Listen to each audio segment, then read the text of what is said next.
Hello दोस्तों, आज हम बात करेंगे अगर किसी व्यक्ति को कोई क्रॉनिक बीमारियां हैं तो वो ठंड में उसको कैसे मैनेज करें। इन जनरल क्रॉनिक कंडीशंस वाले पेशेंट्स को ठंड के टाइम क्या क्या टिप्स फॉलो करने चाहिए, इस पर हम बात करेंगे ताकि आपको ओवरऑल समझ में आए कि ठंड के टाइम कौन कौन सी बीमारियों में कौन से एडिशनल चैलेंजेस होते हैं और उसके लिए ओवरऑल क्या क्या ध्यान रखने की आवश्यकता है।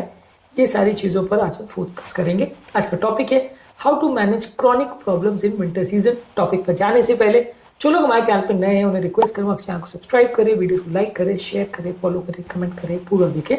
टॉपिक इंपॉर्टेंट है, अंत तक देखिएगा। किसी भी और चैनल पे कंटेंट नहीं मिलेगा, इसलिए इसे अंत तक देखिएगा, शेयर भी करिएगा। चलिए शुरू करते हैं। सबसे पहले ये मान के चलिए कि विंटर ओवरऑल कई क्रॉनिक बीमारियों को, खासकर जो इन्फ्लेमेशन रिलेटेड बीमारियां हैं या कार्डियोवास्कुलर प्रॉब्लम्स है, जो बीपी, शुगर, कोलेस्ट्रॉल से अफेक्टेड होती है, इसको बढ़ा सकता है। क्योंकि ठंड में बॉडी की इम्यूनिटी कॉम्प्रोमाइज होती है, इन्फ्लेमेशन ज़्यादा होता है, आप खाना पीना बहुत ज़्यादा खाते हो, एक्सरसाइज कम करते हो, तो बहुत सारी बीमारियां गड़बड़ होती है। तो ये सारी चीज़ों को अगर आप प्रॉपरली एड्रेस करते हो, मैनेज करते हो, तो थोड़ा आपका हेल्थ बेटर रहेगा और आपका ओवरऑल क्रॉनिक कंडीशंस जैसे कि आर्थराइटिस है, एस्थमा है, हार्ट अटैक है, बीपी है, शुगर है, ये सब सारी चीज़ें बिगड़ेगी नहीं।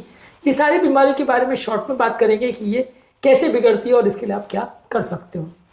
सबसे पहले आर्थराइटिस और जॉइंट पेन्स के बारे में बात करेंगे। विंटर के टाइम रूमेटॉइड आर्थराइटिस, ऑस्टियोआर्थराइटिस जैसी प्रॉब्लम बढ़ सकती है क्योंकि जॉइंट्स ज़्यादा स्टिफ हो जाते हैं, ज़्यादा इन्फ्लेमेशन होता है, ज़्यादा पेन होता है। इससे बचने के लिए आप बॉडी को गर्म रखने का प्रयास कर सकते हैं, ठंड का ज़्यादा एक्सपोजर ना हो। इसके अलावा रेगुलर बेस पे एक्सरसाइज करिए, जैसे वॉकिंग, रनिंग, स्विमिंग, जॉगिंग। ये सारी चीज़ें आपकी ओवरऑल मसल की स्टिफनेस को कम करेगी, जिससे मसल की फ्लेक्सिबिलिटी बेटर होगी और पेन कम होगा। इसके अलावा यदि आपको पेन हो रहा है तो थोड़ा हीट थेरेपी का प्रयोग कर सकते हैं। पेन के लिए कुछ टॉपिकल ऑइंटमेंट्स या मेडिसिन का प्रयोग कर सकते हैं, ये आपके पेन को कम करेगा। इसके अलावा आप कोशिश करिए कि अपने घर को विंटर प्रूफ रखिए।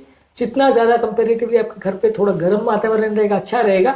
इसके अलावा ठंड में लोग गिर के स्लिप होकर इंजरीज भी होने का चांस ज़्यादा रहता है, तो इस तरह का स्लिप प्रूफ मटेरियल या रग्स या मैट्स का प्रयोग करें, जो आपके जॉइंट पेन्स और आर्थराइटिस के प्रॉब्लम के लिए बेटर रहेगा। इसके अलावा एस्थमा और रेस्पिरेटरी कंडीशंस जो कि ठंड के टाइम पे ज़्यादा होती है, ये भी बॉडी के इन्फ्लेमेशन से रिलेटेड होती है, ये भी एक इंपॉर्टेंट इशू होता है।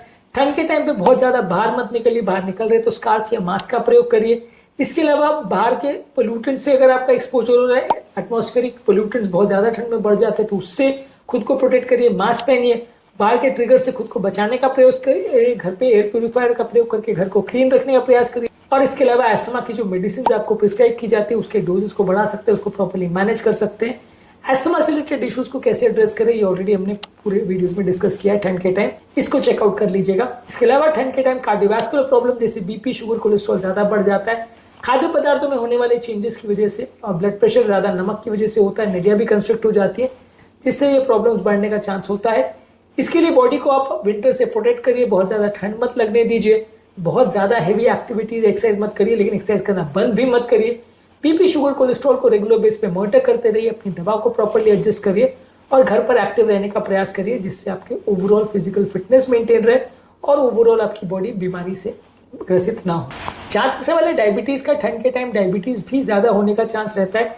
ठंड के टाइम हमारा ब्लड शुगर कॉम्प्रोमाइज़ हो जाता है, हम बहुत ज़्यादा मात्रा में मीठी चीज़ें ज़्यादा खाते हैं, ये हमारे ब्लड शुगर को कॉम्प्रोमाइज़ कर सकता है। इसके लिए आप अपनी डाइट को ठंड में प्रॉपर मॉनिटर करिए, रेगुलर एक्सरसाइज करिए, रेगुलर एक्टिविटी रखिए, मॉनिटर करते रहिए ब्लड शुगर को। बहुत ज़्यादा मात्रा में मीठी चीज़ें या शुगर वाली चीज़ें ज़्यादा मत खाइए, प्रोटीन्स वाली चीज़ें ज़्यादा खाइए, वेजिटेबल सूप्स ये सब ज़्यादा खाइए, फ्रूट जूसेस को अवॉइड करिए, फ्रूट्स थोड़ा ले सकते हैं, सब्जियाँ ज़्यादा ले सकते हैं, फास्टिंग वाली चीज़ें कर सकते हैं जो आपके डायबिटीज़ को कंट्रोल करती है और बॉडी को इन्फेक्शन से बचाइए।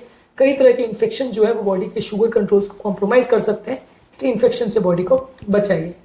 इसके अलावा अगर किसी व्यक्ति को क्रॉनिक पेन या आर्थराइटिस या फाइब्रोमाइल्जिया जैसी प्रॉब्लम है तो ठंड में ज़्यादा बढ़ जाता है, तो ठंड में बॉडी को थोड़ा गर्म रखने का प्रयास करिए। जितना ज़्यादा ठंड का एक्सपोजर होगा उतना प्रॉब्लम बढ़ेगी।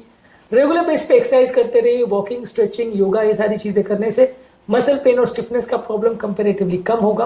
यदि पेन हो रहा है तो पेन को कम करने के लिए हीट थेरेपी या फिजियोथेरेपी का प्रयोग करिए, ये आपके पेन को कम कर सकता है। इसके अलावा कुछ पेन मेडिसिन का भी प्रयोग कर सकते हैं। इसके अलावा yoga, meditation, deep breathing exercise करके मानसिक तनाव को भी कम रखिए, इससे भी आपका बॉडी का पेन और फाइब्रोमाइल्जिया जैसी प्रॉब्लम्स कम होगी। ठंड के टाइम आप घर पे अक्सर बंद रहते हो, इससे कोई डिप्रेशन या एंग्जाइटी जैसी प्रॉब्लम है तो वो भी बढ़ जाता है। इसको सीजनल इफेक्टिव डिसऑर्डर बोलते हैं, जो कि ठंड के टाइम ज़्यादा देखने को मिलता है।